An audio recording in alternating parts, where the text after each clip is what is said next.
We are taking a break from our normal programming to enjoy the holidays. But in the meantime, Speculative Sandbox presents the 12 Days of Tropes, a limited series of micro-episodes that briefly touch on some well-known or maybe not so well-known tropes. Each episode is a secret until you open it, just like a present. And who knows, maybe you'll see one of these tropes fully analyzed with a guest in the future. And if you're writing this holiday season, consider exploring or inverting what you hear.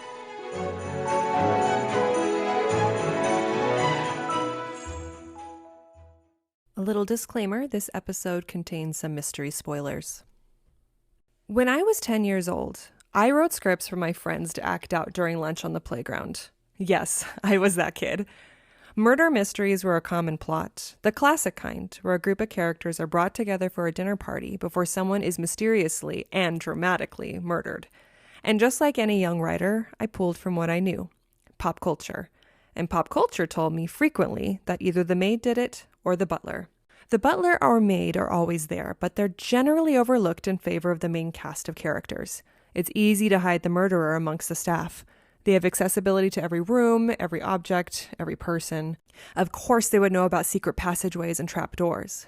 Also, can you really blame them? They have a relatable motive. Maybe they've worked for an abusive boss for years. There's a lot to be said about the socio-economic commentary of a story when the murderer comes from a perceived lower class. According to tvtropes.org, the butler did it is commonly believed to be coined by mystery author Roberts Reinhardt in her 1930s novel, The Door. However, this trope was already known and criticized 2 years earlier, according to S.S. Van Dyne's 1928 essay, 20 Rules for Writing Detective Stories. However, that hasn't stopped some very well-known mystery writers from using it, including Edgar Allan Poe and Arthur Conan Doyle. I guess that just goes to show that even if you write an opinion piece back in the 20s on what you consider to be good writing, that doesn't stop future generations from completely ignoring you. Sherlock Holmes is guilty of it in The Musgrave Ritual, although there was no murder, just theft. In The Hounds of Baskerville, the staff are primary suspects and later found to be guilty of enabling the fugitive. And finally, in A Study in Scarlet, the cab driver did it. Speaking of cab driver, in the 1949 series Batman and Robin, the valet was the surprise villain. And for a more recent example, the movie Knives Out plays with this trope. Marta is a nurse to the murder victim, but her character fills the servant role amongst a cast of social elites. Now, what about the real world? Can this trope happen in real life? Surprisingly or unsurprisingly, yes.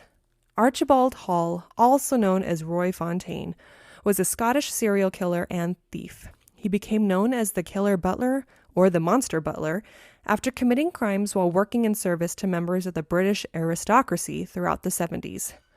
At the time of his death in 2002, he was the oldest person serving a whole life tariff in prison.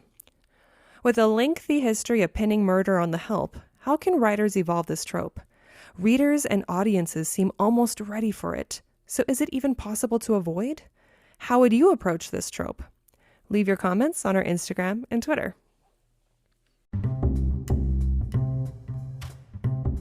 Speculative Sandbox is a volunteer-run podcast that relies on the collaboration of fellow creators like you. Join the conversation and participate in fun polls and questionnaires on TikTok, Instagram, and Twitter. Interested in being in a future episode? Our DMs are open, or you can email speculativesandbox@gmail.com.